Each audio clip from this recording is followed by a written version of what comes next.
네, 고린도전서 방금 읽은 이 13장 말씀은 우리가 잘 아는 사랑장이라 불리는 사랑에 대한 내용입니다.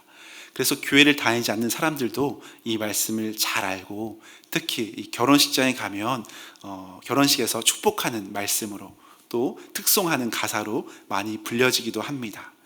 그래서 우리는 흔히 이 부분을 읽고 그저 낭만적이고 부드러운 사랑의 노래라고 생각하기 쉽습니다.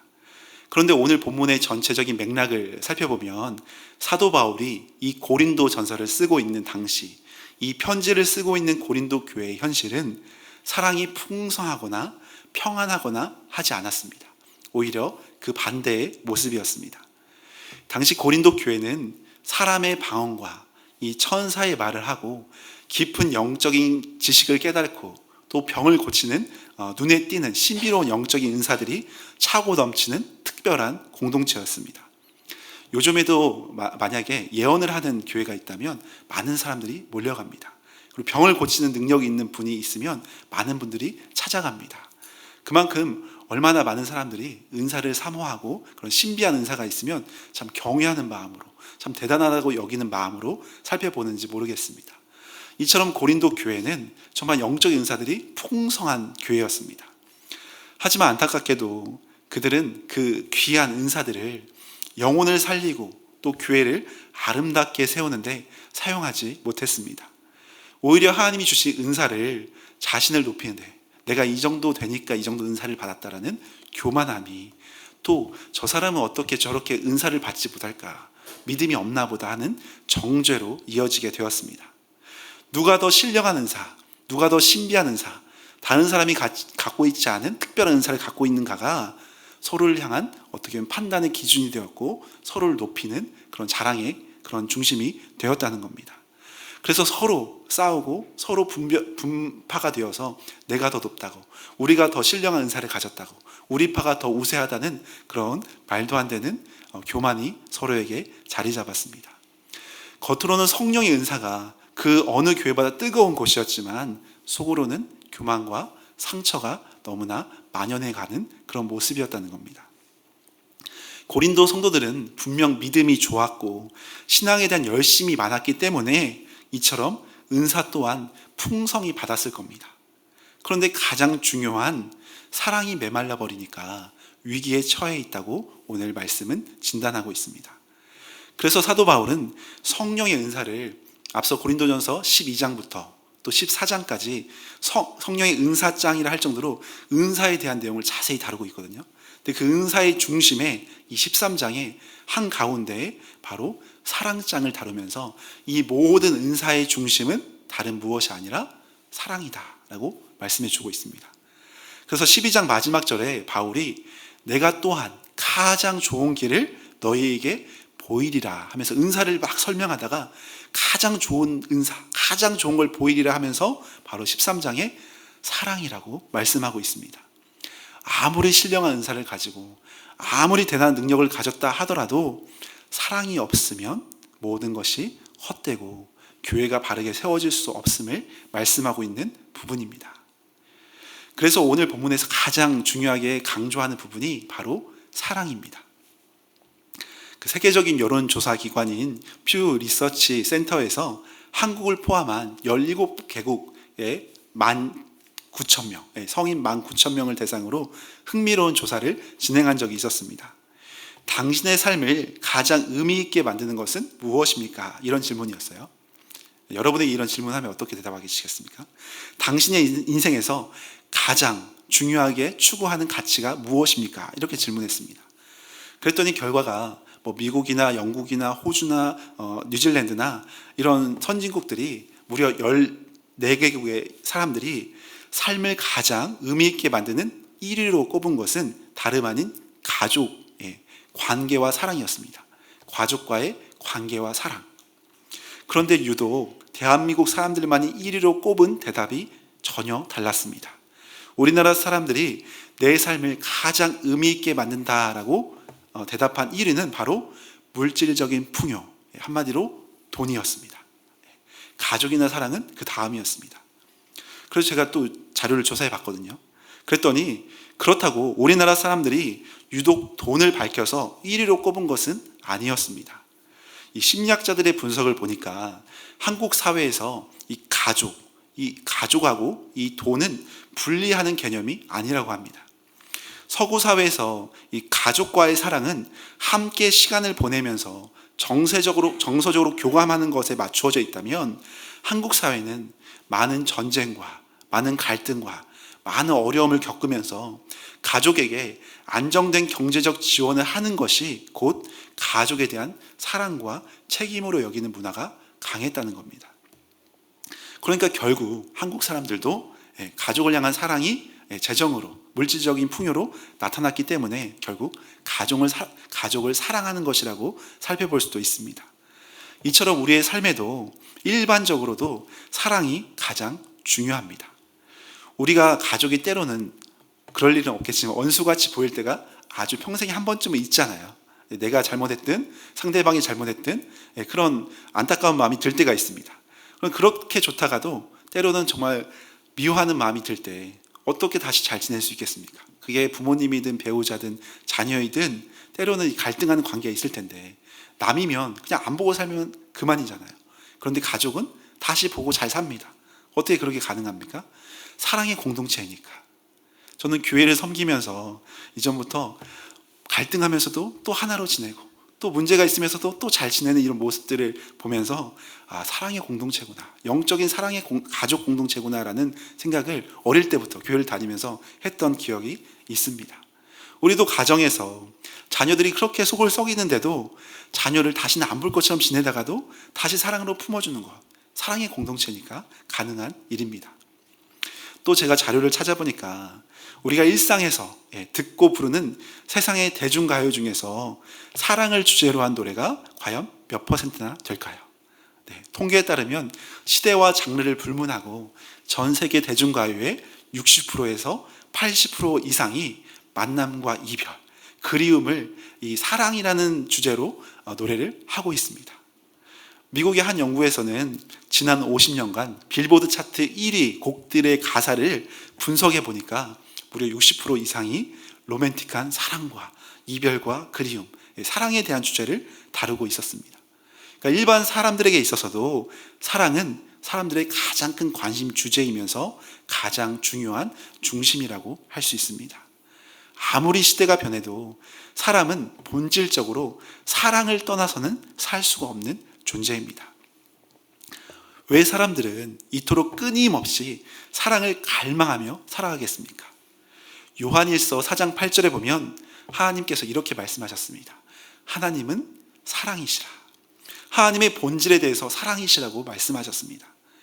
우리를 창조하신 하나님이 사랑 그 자체이시고 사랑으로 우리를 빚어 만들어 주셨기 때문에 우리 내면의 가장 깊은 곳에는 사랑의 영적 DNA, 하나님이 창조하신 그 사랑의 DNA가 새겨져 있다는 겁니다.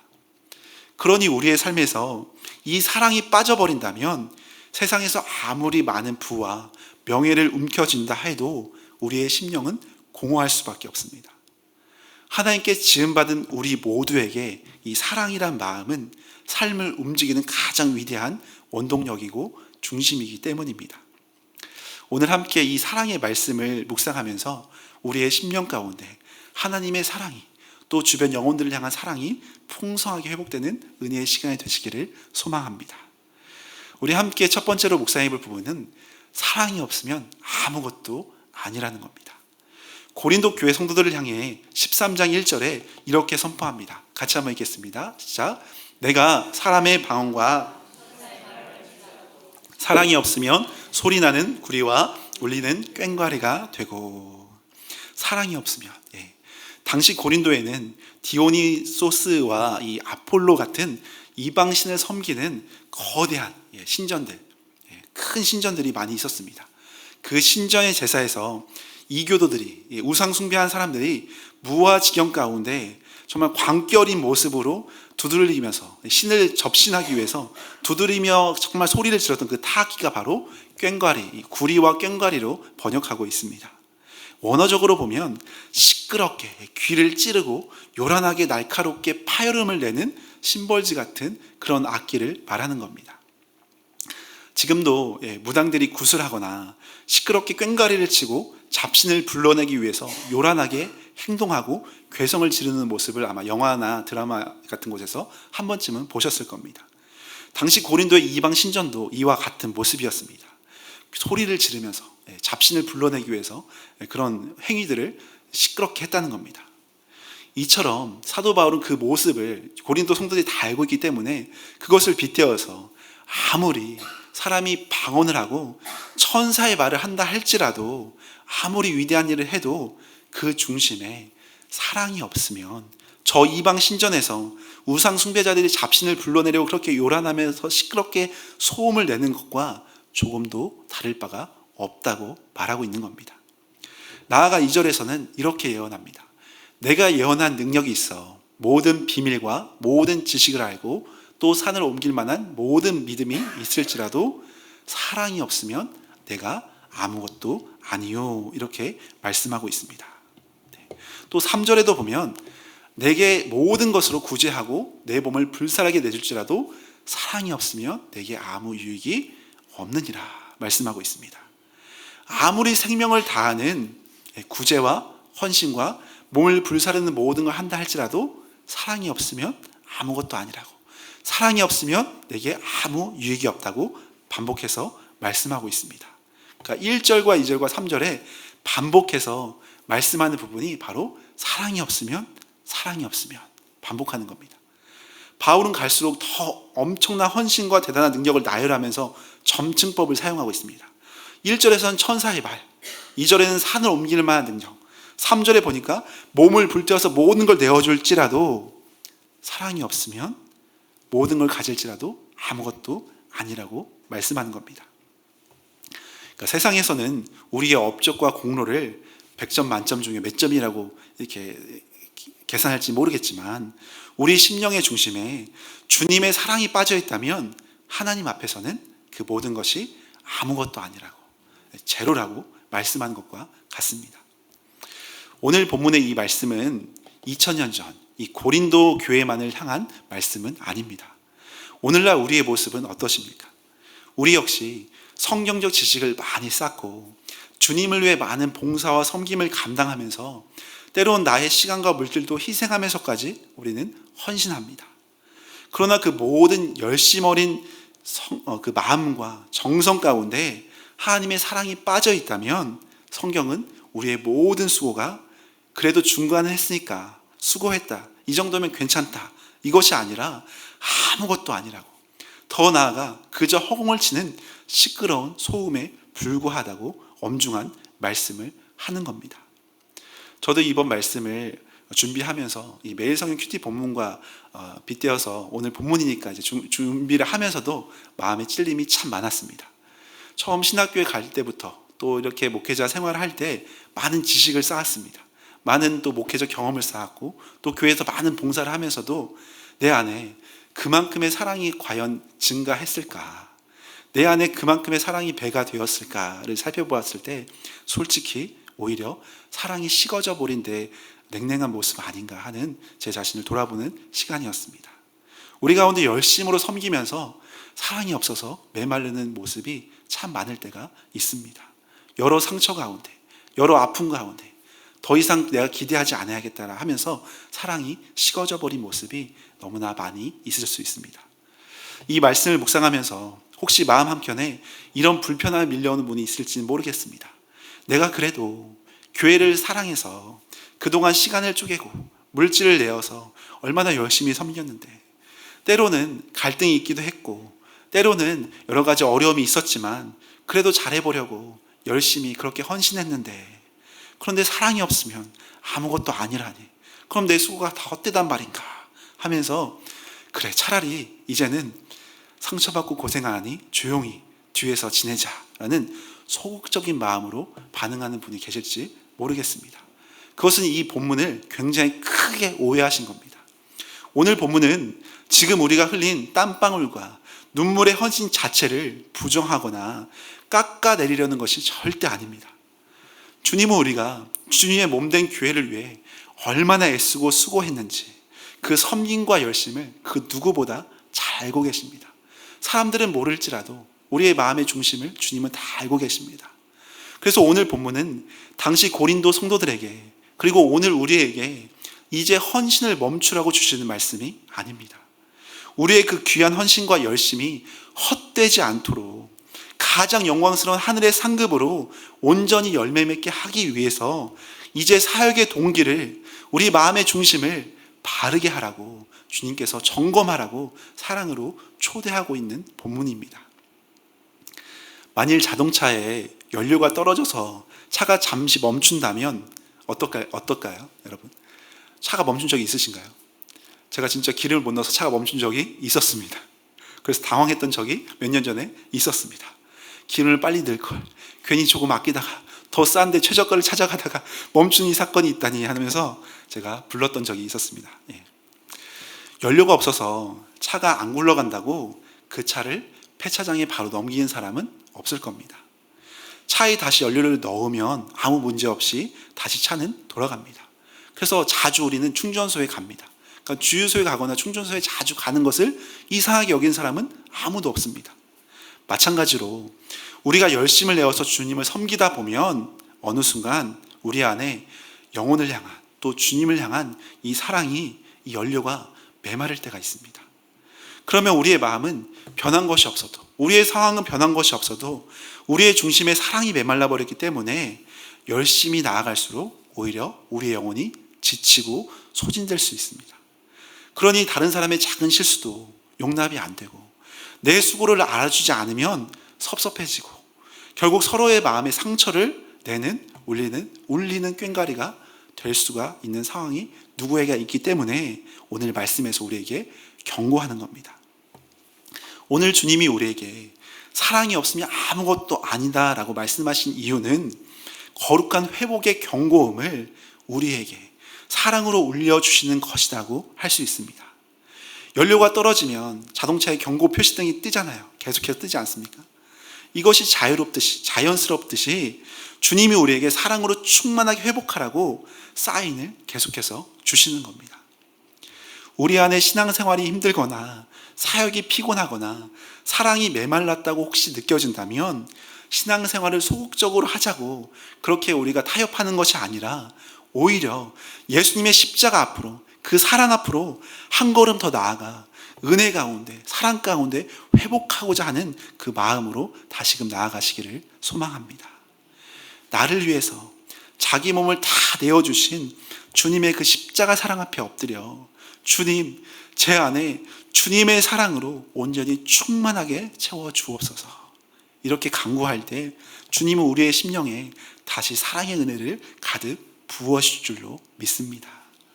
이 십자가의 사랑이 우리 가운데 동기가 되어서 다시 믿음의 자리로, 다시 섬김의 자리로, 다시 열망을 향해서 주 앞에 나아가는 은혜의 자리로 나아가는 우리 모든 성도님들 되시기를 간절히 축복합니다. 또 우리 두 번째로 묵상해 볼 부분은 사랑은 명사가 아니라 동사라는 겁니다. 사랑은 그저 머물러 있는 동사가 아니라 실제적으로 행동하며 순종하는 살아 숨쉬는 동사라고 할 수 있습니다. 이 사랑 없는 은사와 헌신의 허무함을 강조한 이 바울은 이제 4절부터 본문을 통해 하나님이 원하시는 진정한 사랑이 어떠한 모습인지 구체적으로 우리에게 그려주고 있습니다. 4절에 이렇게 말씀합니다. 같이 한번 읽겠습니다. 시작. 사랑은 오래 참고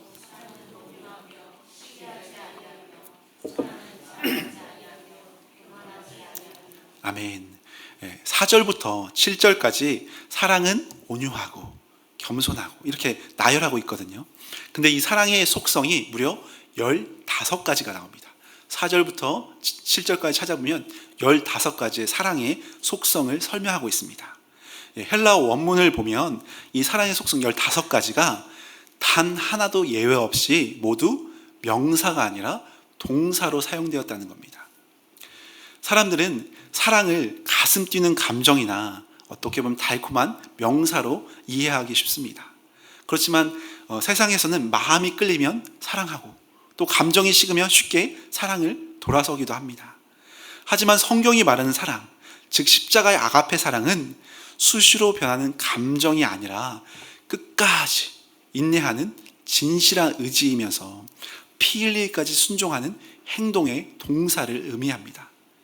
우리를 찌르고 괴롭히는 사람 앞에서도 끝까지 오래 참아내며 믿음 가운데 승리하는 이 행동, 또 무리하게 굴고 싶은 충동을 내려놓고 겸손히 예의를 지키는 결단, 또 내 유익을 기꺼이 포기하면서까지 형제의 자존감을 세워주는 정성 어린 실천이 바로 성경이 말하는 사랑이라고 할 수 있습니다.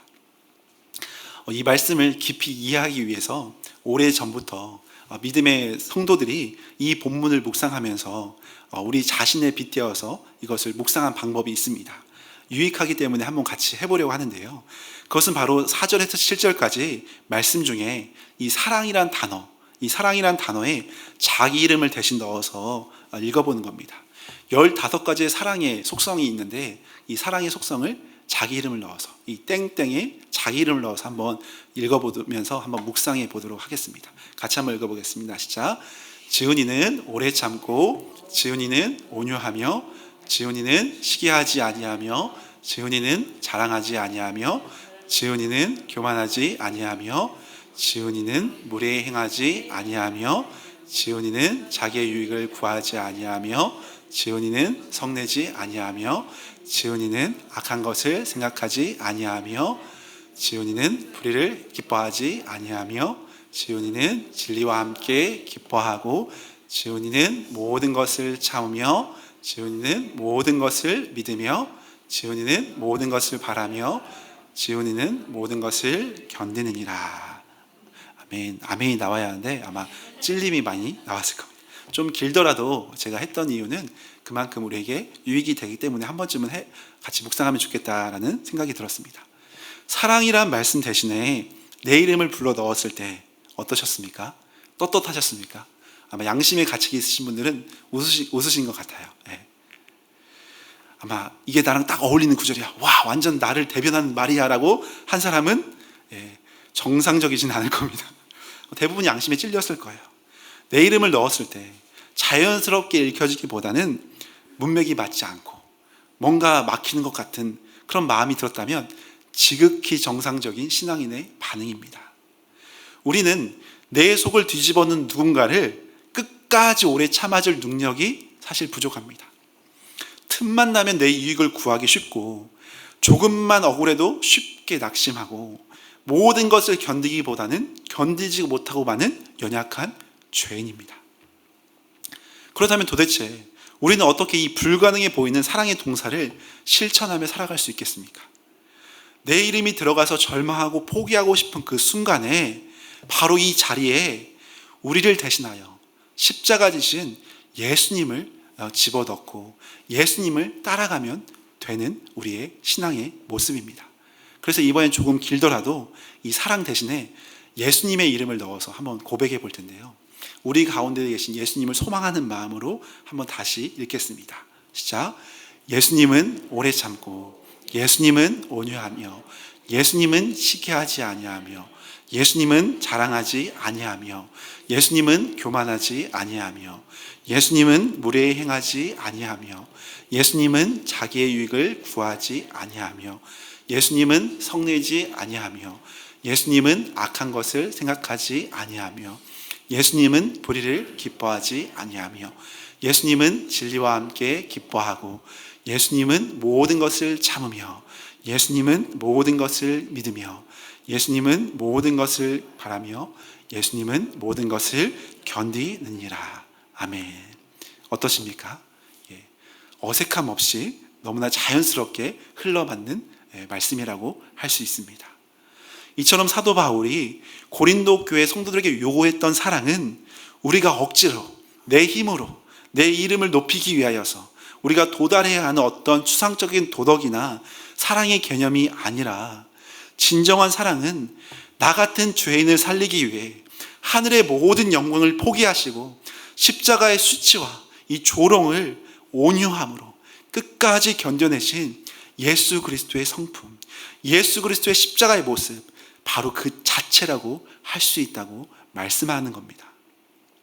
우리가 진실로 사랑을 실천할 수 있는 유일한 비결은 바로 예수님께 있습니다.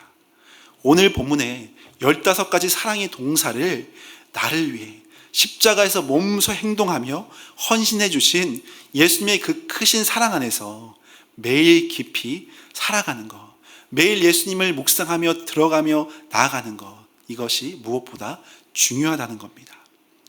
우리가 얼마나 흠 많고 자격 없는 자인지, 그럼에도 불구하고 주님이 나를 얼마나 오래 참아주셨는지 십자가 앞에서 깊이 묵상하며 깨달을 때 우리는 굳은 마음이 점차 녹아져 주의 사랑 앞에 엎드려 반응할 수 있게 됩니다. 그리고 우리의 심령에 주님의 십자가 사랑이 자연스럽게 흘러 들어와 넘치게 될 때 우리 곁에 있는 영혼들, 우리 주변에 있는 사람들을 긍휼히 여기는 겸손한 헌신과 섬김으로 나아갈 수 있게 됩니다. 이것이 바로 생명을 살리고 주님이 기뻐하신 교회로 세워져 나갈 수 있는 십자가 사랑의 놀라운 은혜와 능력입니다. 그래서 제가 오늘 말씀 준비를 하면서 특별히 개인 과제를 준비했습니다. 그래서 각자 가정에 돌아가시면 부담 없이, 부담 있는 과제가 아니라 기쁨의 과제입니다. 한 주간 지내시면서 오늘 본문 말씀을 읽으시면서 특별히 4절에서 7절까지 읽으시면서 예수님의 이름을 넘어가면서 나는 오래 못 참지만 예수님은 오래 참고, 나는 모든 것을 견디지 못하지만 예수님은 모든 것을 견디시고, 나는 모든 것을 할 수 없지만 예수님은 모든 것을 하실 수 있다라는 마음으로 이 말씀을 묵상하셨으면 좋겠습니다. 그래서 이렇게 우리의 삶 가운데 수시로 우리의 이름을 빼고 예수님의 이름을 찾고 예수님의 이름을 부를 때, 예수님의 이름을 묵상할 때 주님께서 말할 수 없는 주의 사랑을 우리 가운데 부어주실 줄로 믿습니다. 마지막 한 가지만 더 묵상해 볼 텐데요, 사랑만이 영원히 남는다는 겁니다. 사랑만이 영원히 남습니다. 오늘 본문은 우리가 이 땅에서 그토록 대단하게 여기고 의지했던 영적인 은사들과 지식들이 결국 어떻게 될 것인지 8절부터 자세히 말씀해 줍니다. 8절 같이 고백해 보겠습니다. 시작. 사랑은 언제까지나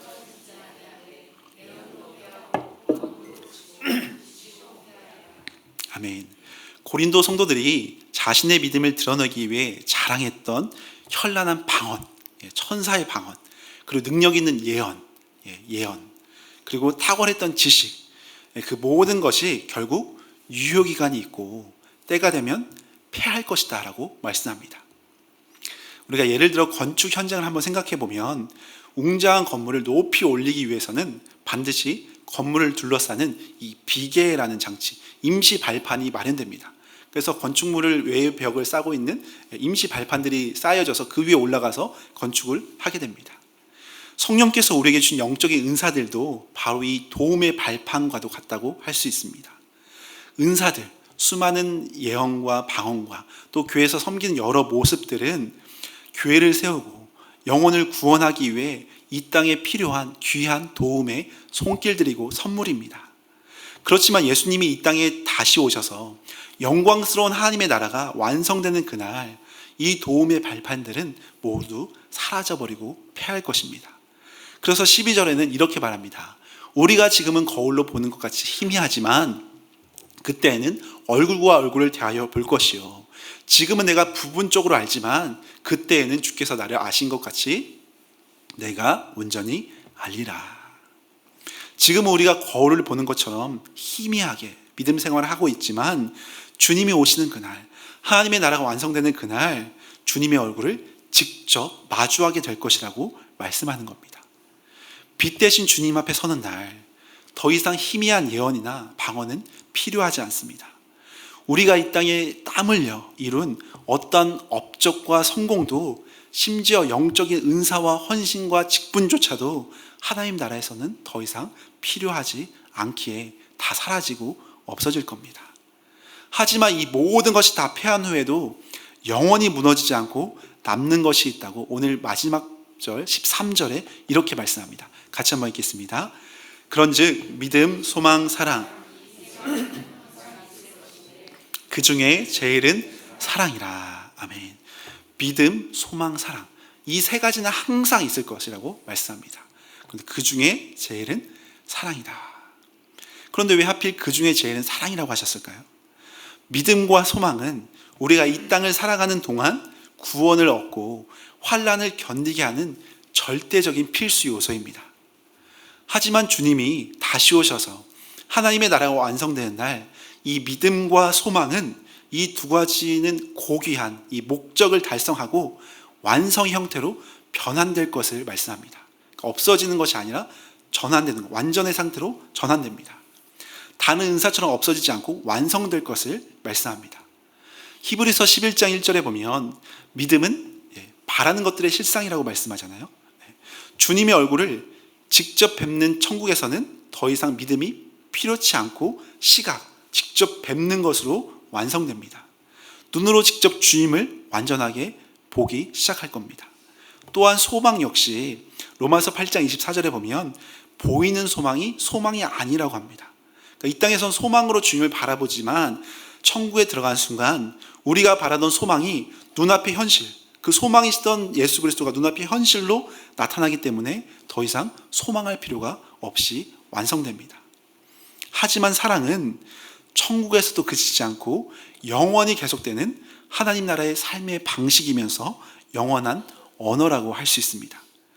그래서 고든 피라는 이 유명한 신학자는 이 구절을 해석하면서 사랑은 다가올 새 창조의 세계에서 영원히 살아남는 유일한 생명체라고 해석했습니다. 우리가 주님 앞에 서는 날, 주님은 우리가 얼마나 유창하게 성경을 알고 있는지, 얼마나 대단한 업적을 남겼는지 묻지 않으실 겁니다. 다만 우리가 이 땅에서 십자가의 사랑에 빚진 자로서 내 곁에 있는 영혼들에게 얼마나 진실하게 주님의 사랑의 증거를 흘려보냈는지 그 사랑의 흔적을 찾으실 것이라 믿습니다. 성경은 단 한 번도 하나님은 믿음이시다, 하나님은 소망이시다 말한 적이 없었습니다. 믿음과 소망은 피조물인 인간이 창조주 하나님을 향해 가져야 하는 태도이기 때문입니다. 그러나 요한일서 4장 8절 말씀처럼 하나님은 사랑이시라 말씀하시는 것처럼 사랑은 그 어떤 수식어도 필요 없는 하나님의 영원한 본질 그 자체이십니다. 그래서 유명한 청교도 신학자 조나단 에드워즈는 그의 저서 사랑과 그 열매라는 책에서 천국은 사랑의 세계이며 그곳은 사랑이신 하나님이 사랑으로 통치하는 곳이다 라고 말을 했습니다. 천국은 사랑의 세계이면서 사랑이신 하나님이 사랑으로 통치하는 곳이다 이렇게 말을 한 겁니다. 이렇게 사랑이 제일이라는 말씀은 우리가 형제를 사랑할 때, 또 사랑을 흘려보낼 때 비로소 창조주 하나님의 본질에 가장 가까이 나아갈 수 있는 영광의 모습이라고 할 수 있습니다. 그래서 혹시 우리가 이 땅 가운데 하나님의 나라, 천국을 경험하기 원하시는 분은 사랑을 풍성히 흘려보내시면 그 천국의 은혜를 경험하실 수가 있을 겁니다. 조금 더 묵상해 보자면 믿음과 소망은 하나님과 나 사이의 수직적인 관계 속에서 나 자신의 구원과 평안을 위해서 이 믿음과 소망은 작용합니다.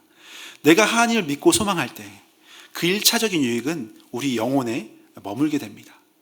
반면에 사랑은 내 안에만 머물지 않고 반드시 다른 영혼을 향해서 풍성하게 흘러가게 되어 있습니다.